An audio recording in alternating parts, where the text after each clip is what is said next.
La multitud estaba lista, las piedras en las manos, las miradas llenas de juicio. Aquella mujer había sido sorprendida en pecado, y según la ley, su destino parecía decidido. Nadie preguntó su historia, nadie quiso escuchar su dolor, solo querían condenar. Entonces Jesús se inclinó y escribió en el suelo. El silencio se hizo pesado. Luego dijo: el que esté libre de pecado, que tire la primera piedra. Uno a uno las piedras cayeron, las acusaciones se apagaron, la multitud se fue, quedaron solo ella y él. Jesús no ignoró su error, pero tampoco la destruyó con él. La miró y dijo: yo tampoco te condeno. Vete y no peques más. En un mundo rápido para señalar, él fue lento para condenar y rápido para amar. El mismo que pudo condenar, eligió amar. 12 años esperando, 12 años sufriendo en silencio. Había gastado todo en médicos, escuchado 1000 opiniones y sentido el peso del rechazo. En medio de la multitud, nadie veía su dolor, pero ella sí veía una oportunidad. Jesús pasaba entre la gente, rodeado de empujones y voces. Ella no buscó atención, no pidió permiso, no hizo ruido, solo pensó: si tan solo toco su manto, seré sana. Se abrió paso entre la multitud, venciendo el miedo y la vergüenza. Extendió la mano y lo tocó. En ese instante algo cambió. No fue solo su cuerpo, fue su historia. Jesús se detuvo y dijo: tu fe te ha sanado. Un simple acto de fe transformó 12 años de sufrimiento. Solo necesitó un toque. ¿Qué necesitas tú hoy? El viento soplaba fuerte y las olas golpeaban la barca. Los discípulos ya habían visto milagros, pero esa noche el miedo era más fuerte que los recuerdos. Entonces apareció Jesús, caminando sobre el agua. Pedro, impulsivo y valiente, dijo: Señor, si eres tú, mándame ir, y dio el paso. Por un momento hizo lo imposible, caminó sobre el agua, pero cuando miró el viento y escuchó el rugido del mar, el miedo reemplazó su fe y comenzó a hundirse. Aún así, Jesús no lo dejó caer. Extendió la mano y lo sostuvo. Así somos muchas veces.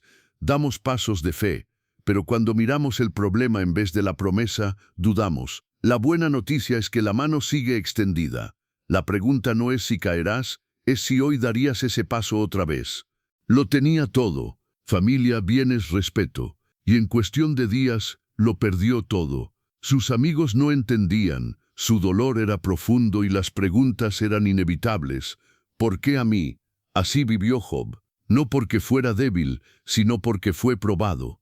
Cuando todo se derrumbó, decidió no soltar su fe. No entendía el proceso, pero se negó a maldecir su esperanza. En medio del polvo y las lágrimas, eligió confiar. Y entonces, cuando parecía que la historia terminaba en ruina, comenzó un nuevo capítulo.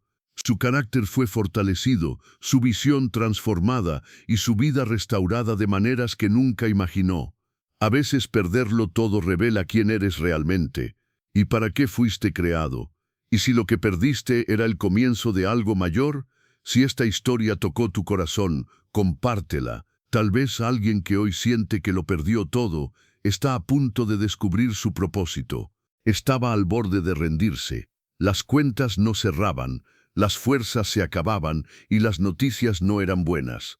Había orado muchas veces antes y nada parecía cambiar. Esa noche pensó que sería la última vez. No por fe, sino por cansancio. Con voz quebrada dijo: Dios, si aún estás ahí, ayúdame. Y guardó silencio. No cayó fuego del cielo ni se abrió el mar. Pero al día siguiente recibió una llamada inesperada, una oportunidad que no buscó. Una puerta que parecía cerrada se abrió. Ese pequeño cambio inició una cadena, pudo ayudar a su familia, luego apoyó a alguien más, y esa persona también encontró esperanza. Todo comenzó con una última oración. A veces el milagro empieza cuando creías que ya todo estaba perdido. Si esta historia te habló, compártela, puede ser el inicio del milagro de alguien más. A veces oramos con lágrimas en los ojos, y el cielo parece quedarse en silencio. Pedimos respuestas, señales, una puerta que se abra, pero nada se mueve. El reloj avanza, la situación sigue igual y el corazón empieza a llenarse de dudas. En esos momentos pensamos que Dios se olvidó, que nuestras palabras no pasaron del techo. Sin embargo, la historia bíblica nos muestra algo distinto. Muchas veces, antes del milagro hubo espera. Antes de la victoria, hubo silencio. Lo que no vemos es que detrás del telón, Dios está alineando personas, tiempos y circunstancias, está formando nuestro carácter, fortaleciendo nuestra fe y preparando algo más grande de lo que imaginamos, porque el silencio de Dios nunca es vacío, y si el silencio no es abandono, sino preparación, mutaciones del ADN en los hijos de los trabajadores de Chernóbil. Después del desastre en la central nuclear de Chernóbil, miles de trabajadores conocidos como liquidadores fueron enviados a contener la catástrofe. Durante años, una pregunta inquietante persiguió a la ciencia. ¿La radiación afectó el ADN de sus hijos? Estudios recientes analizaron el código genético de familias expuestas directamente a altos niveles de radiación. Los científicos buscaban mutaciones heredadas, cambios silenciosos en la estructura del ADN que pudieran transmitirse de generación en generación. El resultado sorprendió al mundo. Aunque los trabajadores recibieron dosis significativas, no se encontraron aumentos alarmantes de mutaciones genéticas heredadas en sus hijos comparado con la población general. Esto no minimiza el impacto del accidente. Muchos liquidadores sufrieron consecuencias graves en su salud, pero el ADN contó una historia distinta a la que muchos temían. A veces la verdad científica no es tan aterradora como el misterio, pero sigue siendo poderosa. Mutaciones del ADN en los hijos de los trabajadores de Chernóbil. Después del desastre en la central nuclear de Chernóbil, miles de trabajadores conocidos como liquidadores fueron enviados a contener la catástrofe. Durante años, una pregunta inquietante persiguió a la ciencia. ¿La radiación afectó el ADN de sus hijos? Estudios recientes analizaron el código genético de familias expuestas directamente a altos niveles de radiación. Los científicos buscaban mutaciones heredadas, cambios silenciosos en la estructura del ADN que pudieran transmitirse de generación en generación.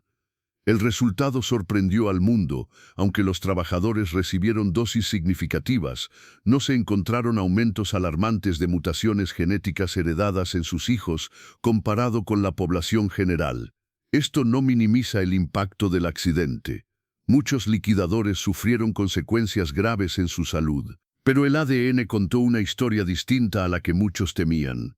A veces la verdad científica no es tan aterradora como el misterio, pero sigue siendo poderosa. Lo que pasó en Chernóbil explicado de manera fácil. La madrugada del 26 de abril de 1986, en la central nuclear de Chernóbil, se realizó una prueba de seguridad que salió terriblemente mal. Los operadores querían comprobar cuánto tiempo podía seguir funcionando la turbina si se cortaba la energía. Pero el reactor número 4 tenía un diseño inestable a baja potencia. Una combinación de errores humanos y fallos técnicos provocó un aumento súbito de energía. En segundos, la presión explotó el reactor. El techo voló por los aires y toneladas de material radiactivo se liberaron a la atmósfera.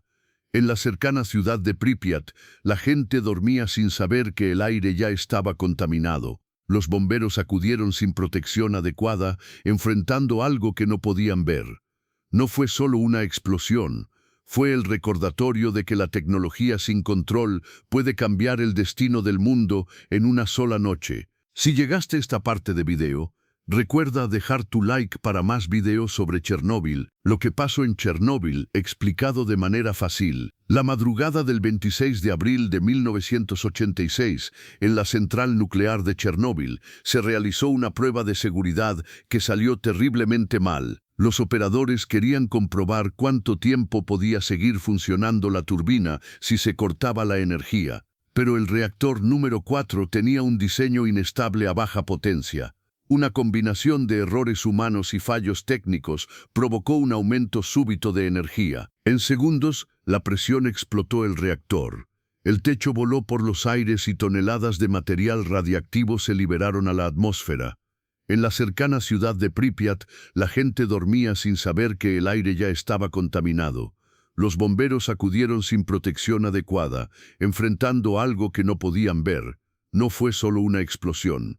Fue el recordatorio de que la tecnología sin control puede cambiar el destino del mundo en una sola noche. Si llegaste a esta parte de video, recuerda dejar tu like para más videos sobre Chernóbil. ¿Qué pasaría si vivieras 30 días sin protección en Chernóbil? Imagínalo, día 1 dentro de la zona de exclusión de la central nuclear de Chernóbil. El aire parece normal. Caminas por las calles vacías de Pripyat y no sientes nada extraño. La radiación no tiene olor, no tiene color, pero está ahí. Primera semana. Comienzan náuseas, fatiga intensa, dolor de cabeza constante. Tu cuerpo ya está absorbiendo partículas invisibles que dañan tus células. Segunda semana. El sistema inmunológico empieza a debilitarse.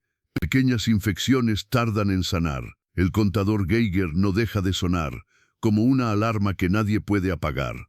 Tercera y cuarta semana. La exposición acumulada podría provocar síndrome de radiación aguda, caída del cabello, vómitos severos, daño interno progresivo.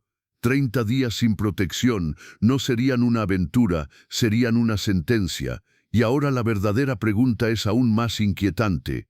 Si 30 días serían devastadores, ¿te atreverías siquiera a pasar 24 horas allí? ¿Qué pasaría si vivieras 30 días sin protección en Chernóbil? Imagínalo, día 1 dentro de la zona de exclusión de la central nuclear de Chernóbil. El aire parece normal.